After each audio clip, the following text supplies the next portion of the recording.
Hola, Dios les bendiga. Bienvenidos a la clase número 2 de la materia de educación cristiana. En este caso vamos a estar viendo cómo la educación se daba en el Antiguo Testamento. Yo creo que de alguna manera pues ya conocemos algunos detalles acerca de eso, ¿verdad? Solamente que hoy vamos a profundizar un poquito más en cada uno de ellos. Y quiero comenzar leyendo Deuteronomio 6, del 1 al 9. Tal vez no leamos todos los versículos, ¿verdad? Pero sí podamos leer los primeros, donde dice: estos pues son los mandamientos, estatutos y decretos que Jehová vuestro Dios mandó que os enseñase, para que los pongáis por obra en la tierra a la cual pasáis vosotros para tomarla, para que temas a Dios, a Jehová tu Dios, guardando todos sus estatutos y sus mandamientos que yo te mando, tu hijo y el hijo de tu hijo, todos los días de tu vida, para que tus días sean prolongados. Vamos al versículo 3, donde dice: oye pues, oh Israel, y cuida de ponerlos por obra, para que te vaya bien en la tierra que fluye leche y miel, y os multipliquéis, como te ha dicho Jehová, el Dios de tus padres. 4. Oye Israel, Jehová nuestro Dios, Jehová uno es. Y el versículo 5, que considero yo que es uno de los versículos más conocidos, dice lo siguiente: y amarás a Jehová tu Dios de todo tu corazón y de toda tu alma y con todas tus fuerzas. En el 6 le dice: y estas palabras que yo te mando hoy estarán sobre tu corazón, y las repetirás a tus hijos, y hablarás de ellas estando en tu casa y andando por el camino, y al acostarte y cuando te levantes. El 8 y el 9 continúa dando las indicaciones de cómo debía hacer para poder transmitir, ¿verdad?, la historia del pueblo. Dice que en el judaísmo este pasaje se conoce como el Shema, así se le llamaba, y específicamente los versículos 4, 5 y 6. ¿Cuál creemos nosotros que es el principio de este pasaje? ¿Cómo se pasarían las enseñanzas a las siguientes generaciones? Y esta cita nos lo deja ver muy claro. En una cajita dice: se guarda el Shema escrito, que se lleva en la frente o en el brazo. Pero Dios no tenía eso en mente. Dice, Él quería más bien que hablaran de ello todo el tiempo. En la familia, en los negocios, ¿verdad?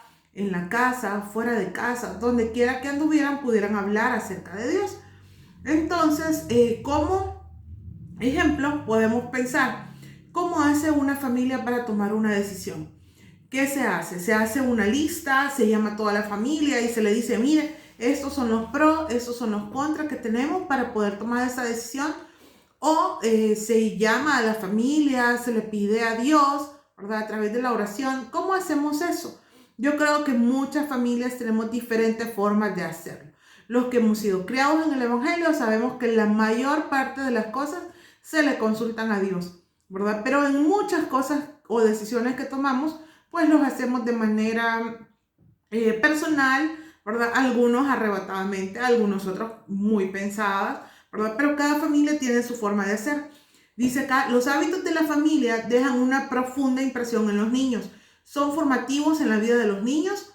Modelamos nuestra dependencia de Dios al orar pidiendo sabiduría. Es decir, que eso sería lo ideal. Hay una decisión que tomar como familia, los llamamos a todos y le decimos: vamos a tomar esta decisión. Si Dios actúa de esta manera y pasa esto y esto, pues es de Dios hacerlo. Si no, Dios no quiere que lo hagamos. O sea, definitivamente que ponerle a Dios, ¿verdad?, todas las cosas, enseña muchísimo a las nuevas generaciones, es decir, a los hijos. Dice acá: ¿cómo demostramos nuestra dependencia de Dios? Casi todos de seguro oramos esta mañana, y yo creo que sí, ¿verdad? Y algunos volvieron a orar al comer. Ahora, estamos tratando de vivir bajo ese principio, ¿verdad? Es decir, recordarnos de Dios en cada momento. O sea, el objetivo no solamente es bendecir los alimentos, sino que es recordar lo que Dios ha hecho y cómo Dios nos sostiene cada día con el alimento diario. Dice acá: ¿comprenden nuestros niños por qué somos generosos con los necesitados o no hablamos de ese tema con ellos? Eso es importante que podamos reconocer si ese tipo de cosas se hacen dentro de una familia. Dice que si deseamos edificar la fe cristiana, tenemos que hablar de esos temas con ellos, con las personas con las que convivimos. Debemos comprender que no ofrendamos porque tenemos que hacerlo. sino porque lo deseamos, ¿verdad? Cuando nosotros enseñamos dentro de un hogar que hay que hacerlo, que es obligación hacerlo, normalmente no se hace. Y yo creo que todos pasamos por eso, ¿verdad? Cuando nos obligan a hacer las cosas y en alguna manera las hacemos, pero no las hacemos de buena gana. Entonces eso es algo que se enseña también dentro de un hogar cristiano. El punto central del Antiguo Testamento era vivir bajo el mandato de Dios todo el tiempo. La educación, dice, no se reservaba solo para el día de reposo o la escuela. En nuestros días, dice, los padres dependen mucho de la iglesia para la educación cristiana de los hijos. Los envían por una hora a la escuela dominical para que aprendan lo que significa ser cristiano, pero eso es necesario hacerlo todos los días. Normalmente a una escuela bíblica, ¿cuánto tiempo asisten? ¿O quiénes asisten? En realidad, a veces pasan días domingos en los que hay niños que no aparecen y aparecen hasta 2, 3 domingos después, que eso es prácticamente un mes para los que puedan estar enseñando. Obviamente, ese niño no va a llevar, una secuencia, podríamos decirle, o no va a llevar un seguimiento acerca de lo que se está viendo en una escuela bíblica. La escuela bíblica solo le va a tener 1 hora o 2 horas a la semana. Esa instrucción se trataba que fuera siempre, no solamente en eso. Enseñar, dice, a los demás a ser cristianos es más que darle información. Es crear una comunidad por el Espíritu Santo en quien podemos aprender a ser cristianos. Esta parte me encanta porque venir a la iglesia, yo creo que para algunos puede ser una costumbre, para algunos otros puede ser una tradición simplemente, pero yo considero que hacer que el Espíritu Santo, dentro de todos los que estamos acá congregados en una iglesia, hacernos mejores cristianos es lo mejor que pueda pasar. Venir y saber de que vamos a encontrarnos personas en la iglesia con las que podemos compartir y contar, ¿verdad?, las maravillas que Dios ha hecho, es lo más espectacular, de verdad, que pueda haber para que nosotros podamos congregar, ¿verdad? Además de que escuchamos la palabra. Algunos métodos en el Antiguo Testamento que se dieron, vamos a ver 5.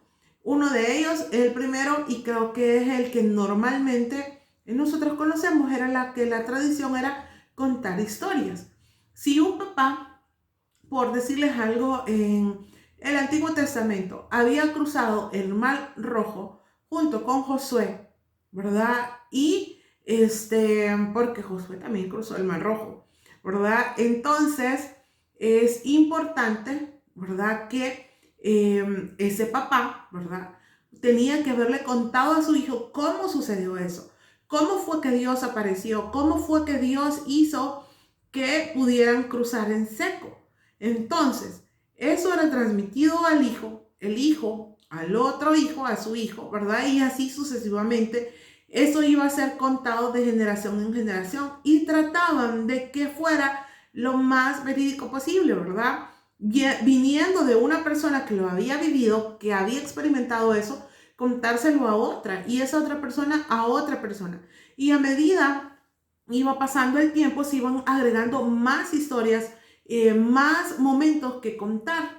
Entonces, dice acá, jamás debemos dejar de contar nuestras historias.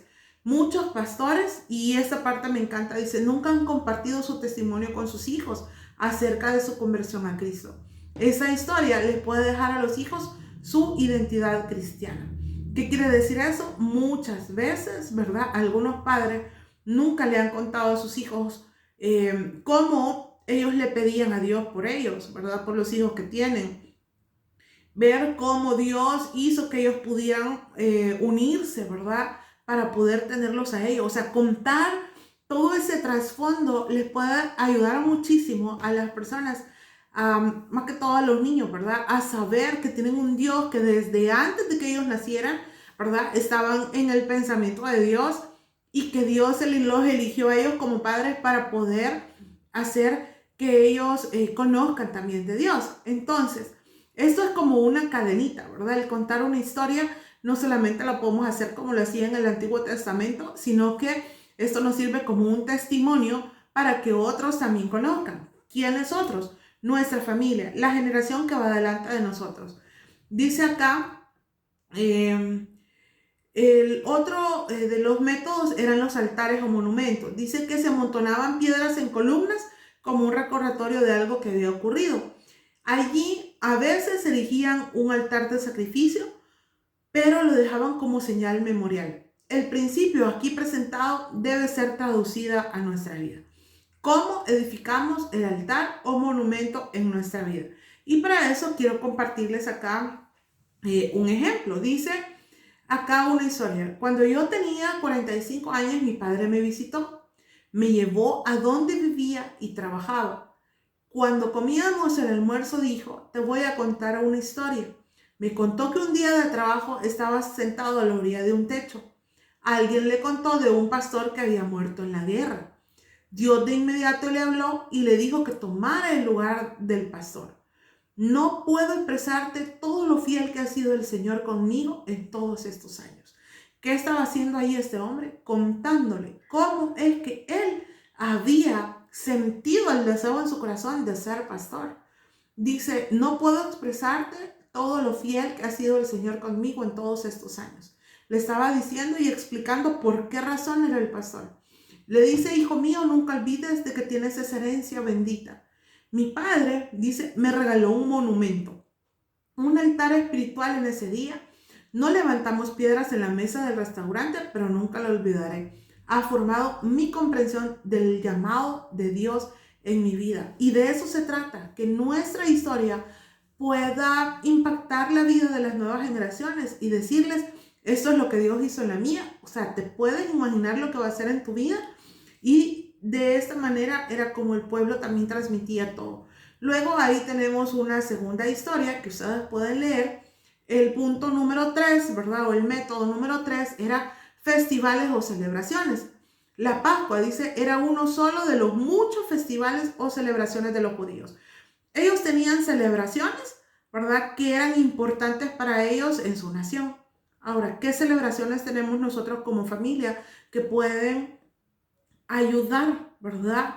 A que sea más solidificada la familia, a de que puedan creer, ¿verdad? Que celebrar un cumpleaños cada año es para darle gracias a Dios, porque hasta ese día está con vida. Yo definitivamente, créame que para mí mi celebración de cumpleaños es sumamente importante, ¿verdad? Desde hace 17 años para acá, porque Dios a mí de literal, o sea, me devolvió la vida. Entonces, para mí, decir que estoy cumpliendo años es algo que demuestra que Dios es real. Y hay mucha gente en serio que yo le comparto lo que Dios ha hecho conmigo y que lo puede hacer con ellos. Entonces, creería yo que esas celebraciones marcan la vida, ¿verdad?, de las personas, donde puedan ir viendo la bondad y la misericordia de Dios. Luego tenemos el cuarto método, que son símbolos. Dice acá, los símbolos representan algo. No adoramos los símbolos, y eso tiene que tener claro, ¿verdad? Sino que lo que representan. Es importante entender esto en nuestra cultura acostumbrada a adorar símbolos en todo. Cuando llega alguien a su casa, ¿cómo pueden saber que usted es cristiano? ¿Tiene usted algún símbolo? Hay mucha gente que utiliza o mal utilizan el símbolo de una cruz. De verdad que yo en esto, bueno, cada quien tiene su apreciación personal, ¿verdad? Para mí, la cruz me hace recordar el sacrificio que Jesús hizo por mí en la cruz.